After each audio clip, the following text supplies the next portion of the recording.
It run most of the cities that are in bad shape. We have many cities in great shape, too, by the way. I want you to know that.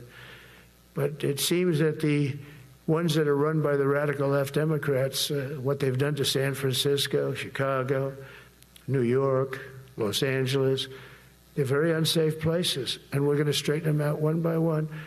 And this is going to be a major part for some of the people in this room. That's a war, too. It's a war from within.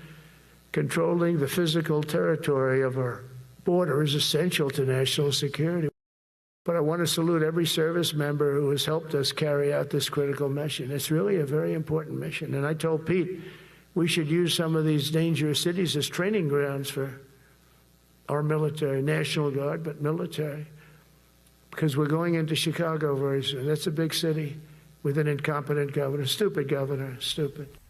Using American cities as training grounds for the United States military. That was part of President Trump's partisan address yesterday to hundreds of America's top military leaders at a Marine Corps base in Quantico, Virginia. Joining us now, MSNBC contributor Mike Barnicle, retired U.S. Army Lieutenant General Mark Hertling. Good morning to you both. General, I'll start with you and just your reaction. I'm sure you've talked to some of your old colleagues, maybe who are in the room or some who just watched at home. What was the reaction to that spectacle yesterday? Yeah, Willie, I did talk to a few, many people in that room I've served with. I didn't retire that long ago, so some of those senior members were junior members when I was still in the service. What was interesting is it came about in two parts. First of all, Secretary Hegseth's address. I took notes as he spoke, as I was watching it.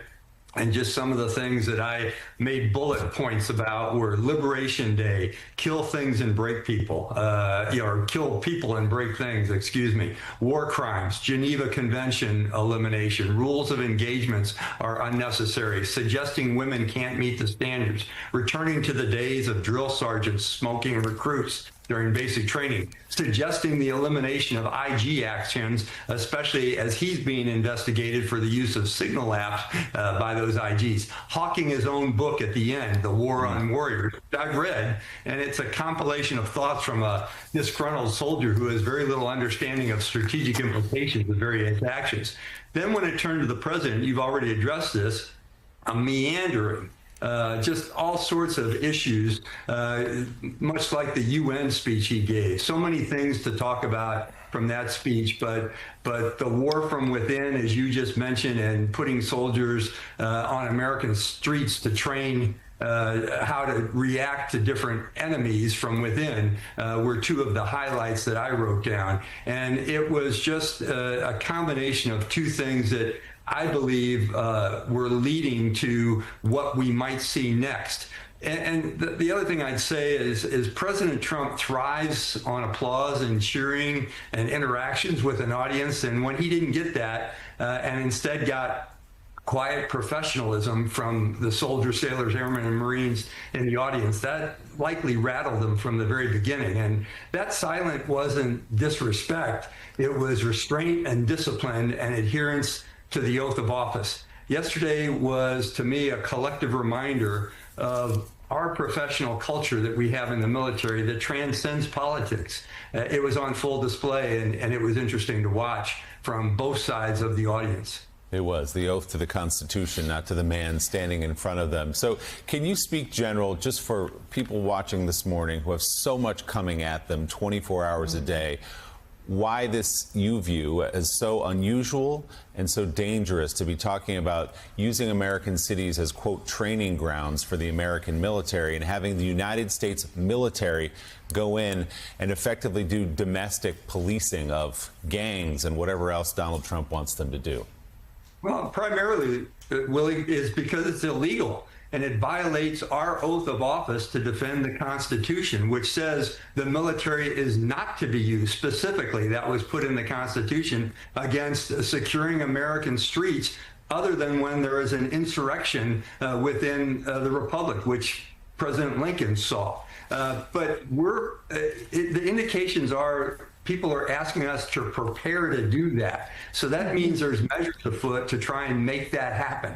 Because I don't see it, and you can bet that all the 400 or 800 people in that audience, the generals and the senior enlisted advisors, don't see it either. And many of them have seen conflict. They have been involved in war. They know what it's like, and they also know you don't take up arms against innocent civilians, especially ones in the United States who are executing their First Amendment rights of free speech and protesting against the government. General, I don't know whether you've seen the front page of the Wall Street Journal today. I'm now holding it up on camera.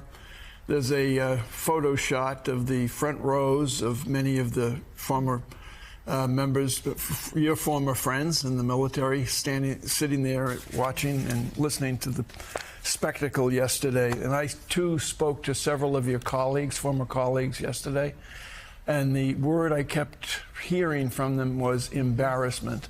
Because if you look at that picture and you listen or have viewed what happened yesterday in Quantico, you saw myriad numbers of Silver Star awards. You saw myriad Purple Hearts, Bronze Stars, combat infantry badges, and they were being lectured on how to do push-ups and lose weight and shave. And it was truly mortifying. But the larger question is, going forward, what happens to the military in this country when there's so much disarray within the building, the Pentagon, where the Defense Department is housed, and various components of the military around the globe, with this internal dissension that you can seemingly feel when you witness an event like yesterday? Yeah, it struck me too, Mike, that when you look at those faces, it's what I predicted when I was on the show the other day, and that you're going to get poker faces and a stoicism that was reflective of professionalism. But truthfully, those individuals will leave that room, or left that room yesterday, and they'll start discussing and analyzing how they can implement some of the lawful orders that they got. Okay, great. We can buck up the standards. We can take a look at the kinds of things to get some soldiers, not all, certainly not even the majority, back in better shape. Take a look at what our ranks look like. But there were also soldiers and all ranks of services in that audience that said, wait a minute, when they were writing down the same kind of checklist that I was writing down, saying, wait a minute, we can't do that, or we shouldn't do that, or this is a true violation of what we are as professionals, or, hey, I've got women in my ranks who are performing admirably. Why should I kind of lump them all together like the secretary did? Or I'm certainly now going to debate with myself, what am I going to say if I'm asked to go on the street and conduct illegal actions? And I guarantee you that the people in that audience will not execute illegal orders. We've been saying that for a long time. But at the same time, all of them, not only were they personally embarrassed, but they were embarrassed for their services that had to, sit in that audience and listen to this kind of stuff. That's the worst part of all this. There's a saying in the military that's a great leadership dictum. You praise in public and you discipline in private. This was a disciplinary approach in public with cameras so the whole nation could see, and it was an attempt at separating the military institution from the people that they defend. And I don't think it worked very well, but I'm sure there's a lot of people questioning what the military will do next. I'm sure of what they will do next. They will make sure they don't follow illegal orders and maintain their job like they did yesterday.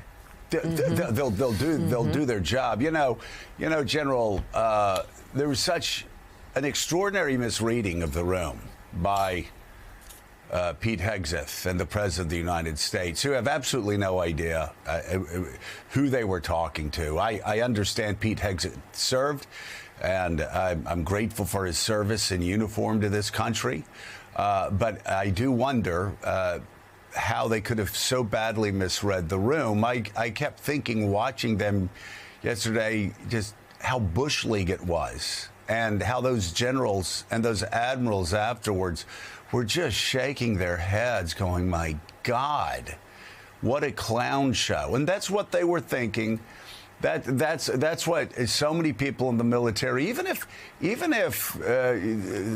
members of the military support the president, and there are a good number that do support the president, this sort of speech and doing this with generals and admirals, especially. I want to talk about the culture really quickly before we let you go, just to explain to viewers something that I was blessed to be able to see when I was a member of the Armed Services Committee for 4 terms.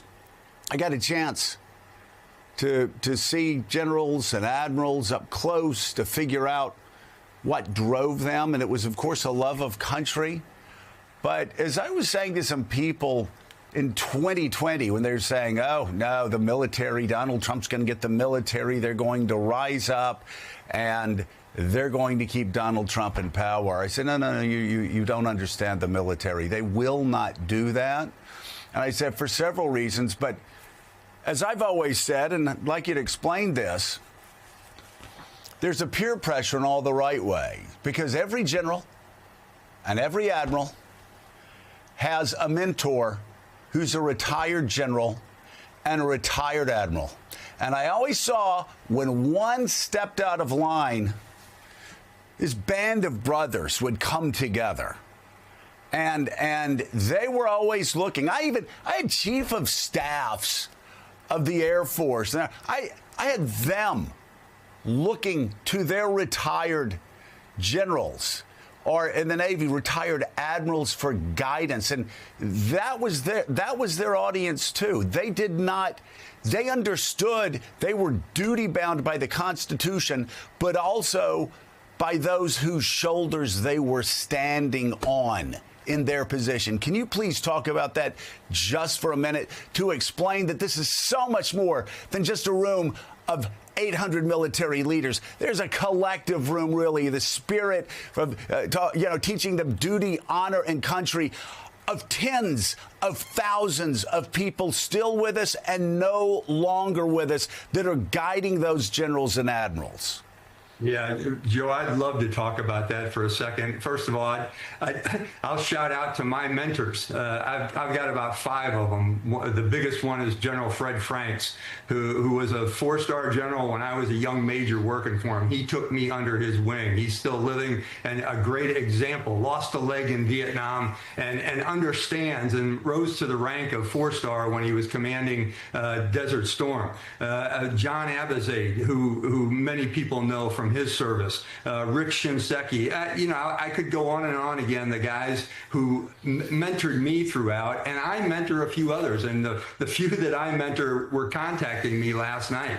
Barry McCaffrey, who you're going to have on in a little while, was also one of my mentors. That's a core of the professional force. What is also important to know, to address the points that you made, is the military is a profession. It is not a business. They don't get paid very much, but they do it for something bigger than themselves that no one else in the society could do. That's an element of a profession. Another element of a profession is they have a professional code of ethics and values, which are embedded in each individual. A third element of a profession is that fellow professionals discipline and even dismiss others within the profession if they violate the norms of the profession, which gets to what you're talking about. So those are 3 of the 5 elements of a profession which hold us together tightly and cause the military to do things differently. And the last one is the caring for soldiers. The big part about what we're seeing today is not loyalty just to the oath of office, but it's also loyalty